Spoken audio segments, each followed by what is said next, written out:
back for the second day of coloring. I wanted to talk to you about how to do some coloring behind the words. I typically like to use color pencils for that. So I might start with the inside being all one color. And I'm limited on color pencils because I don't have a whole set here. I just have a couple. So whatever colors you want. And I'm going to blend some colors together. So I'm going to start by making like a big circle in the middle with one color. And I'm fading out, as you can see. And I'm going to take another color, and it's going to be darker. And I'm going to fade that in around the letters and around the color. Coloring over the letters and fading that in, so it's almost kind of like a little halo effect. Halo effect is when you have like one color in the middle in like an oval or a circle shape, and then you kind of blend a different color, usually a darker color, around it, and they fade into each other. So that's what that would look like. It's the same thing over here.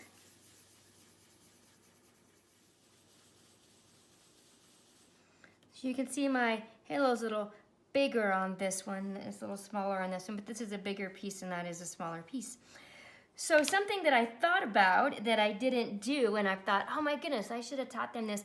But you know, sometimes you get ideas halfway through. And I didn't do an onomatopoeia kind of pop-out word like we were learning in class. So this is a really good place to apply it. I could have done my word that way. I could have done a picture of somebody that way, or something, because when we studied Roy Lichtenstein, you know, he did people like that. So I am going to do my longhorn like that. So I'm gonna have, oh, that's not a very good marker.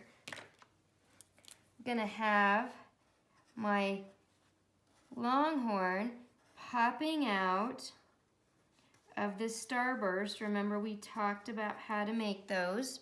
And then I'm gonna have the little cloud behind there. So I need to think very carefully about what I might want to use for colors when it comes to this. Now the longhorn is a burnt orange. And if I'm using markers on this, I don't have a burnt orange.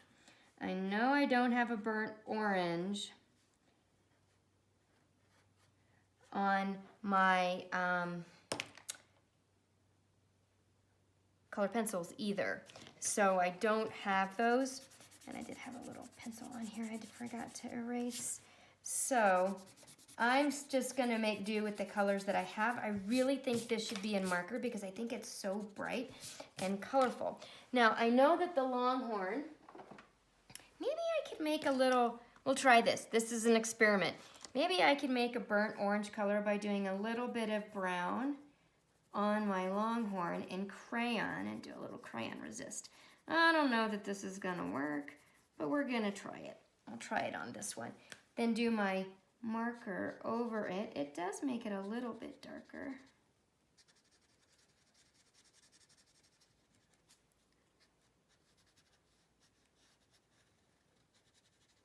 And I want to think of a color that's not close to orange on the color wheel to make it stand out, because remember we talked a lot about that. So I am thinking of, I don't want to use red because red is very similar. It's right next to it. I could use green, but I think I want to use blue. So I'm going to get a blue marker, and I want to use this really pretty light blue right here. I'm using a lot of blue. And notice how it does kind of make it stand out. I am thinking I want to leave the cloud white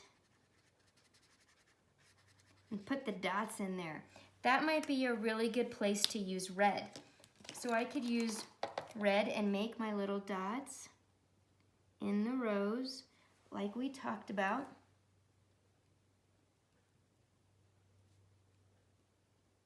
Not just kind of anywhere you want, but I'm still putting them in rows.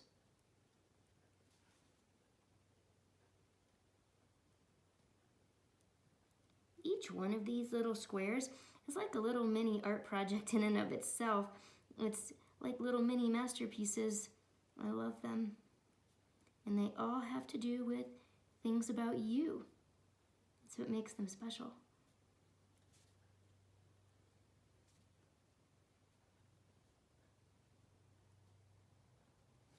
That's done. Now I need to think of a nice color for the background. I really think I'm wanting to use yellow. So I think I have a nice yellow marker that will make it stand out and look really cool. Before I do that, I liked it, I forgot, I liked it when it had those little other starbursts coming out of there, like that. Remember those little lines that I put on mine? The one at school. So I'm gonna do this main background yellow. And I think I want those to be bright green. I think that'll look really cool coming out of there. The bright green.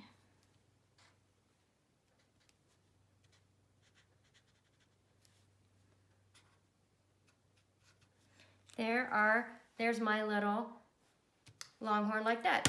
I'm gonna do this one over here.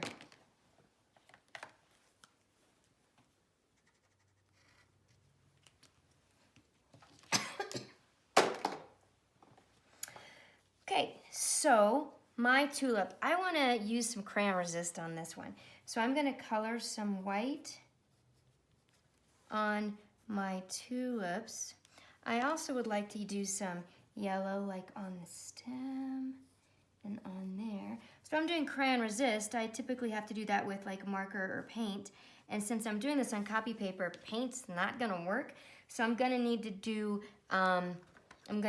it with marker. So I am going to have some cool little pattern in the background of my tulip because I just want to. Now I'm ready for my resist part. So I need to be thinking about what colors I want my tulip to be. I want a red tulip. So I'm going to make a red tulip. And you can see my resist is working really well.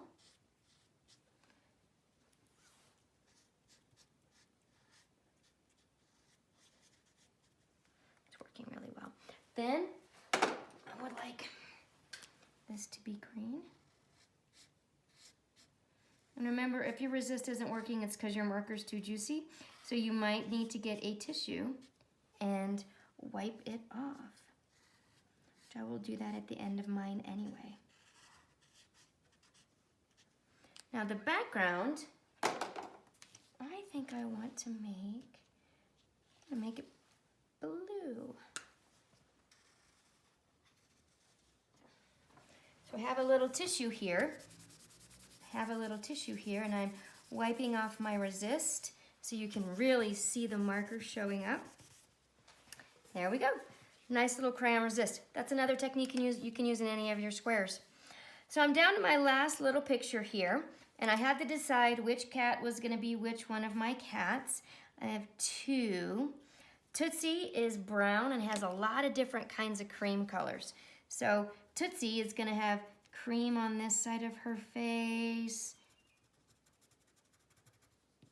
She has cream down the front of her, cream over here.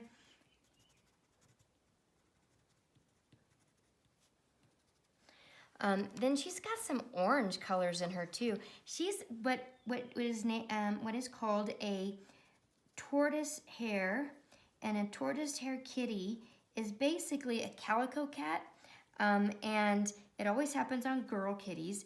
But they are patchwork color browns and creams and things like that. They even have a little bit of black in them. But mostly different shades of brown. So I'm going to make this cat different shades of brown because that's what Tootsie looks like. She's different shades of brown. She's hearing her name. She might come running down here and meow at us here in a minute. She's very sweet. I'm going to do some brown right in here. The reason why I chose to do crayon on this is because I thought it would blend the best for the fur, and because my cats aren't all one color like a lot of cats are, so I couldn't really use a marker. My cats have different colors in them, so I wanted to make sure that I was including that and gave the opportunity for that. I do want to give her some, she has some little black markings also that come around like that. She's adorable. The other thing I really like about her is she has white whiskers coming out of one side of her face and black out of the other. So she's just adorable all the way around. She has goldish colored eyes, and so I'm going to use this yellow for that. Goldish color eyes. And she does have a little black nose, which I will do when I outline. My other cat is black and white. Toodles is a not a calico, she is, Tootsie's a calico. Toodles is a tuxedo cat. So she always looks like she's dressed up. She's mostly black. So her head is all black. She has a little black nose. She's got a little area right there that's white. It looks like almost like she was drinking milk and got some on one of her lips and not the other. And then her tummy is all white, so it looks like the milk just spilled all the way down. Her hands are all black except for her paws. Her little arms are all black except for her paws. She has little white paws, and she has a black tail. Now I'm going to color the background. I'm going to put them on a nice magenta pillow. They're both girl kitties, Tootsie and Toodles. I got them 2007 from the Dumb Friends League. So they're rescue kitties. Who knows where they would be if I wasn't their mama. So I am so happy that they're mine. I want a yellow background on this, I think.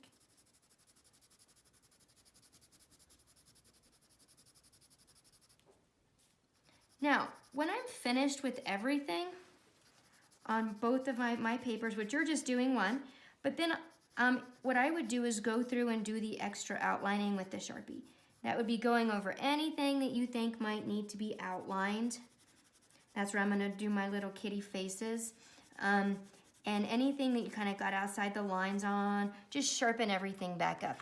So I'm gonna do green eyes on Toodles because she's got those bright green eyes. Now, when I do my outlining, I can always start with them because I can sharpen up her little nose, little kitty eyes.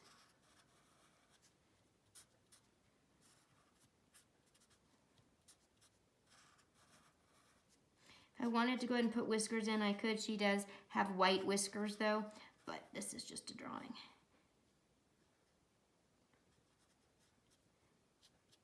Pretend like one of those is white on that side.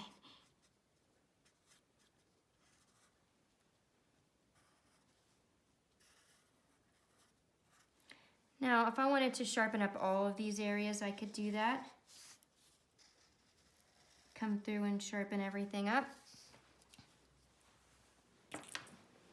So here are my two completed 9 squares about myself. So I have different things. Forgot to double outline that one. That I have about myself on each one of those. It's the same exact pictures, just in a different organization on the page. When you organize something on a page in art, it's called a composition. So different compositions, but the same exact items and the same exact pictures. So I just wanted to share mine with you, and I hope you have fun making yours, and it's meaningful to you. And you can borrow some of my ideas and some of the techniques that we've used or techniques that we've used in art in the past. Have fun with it.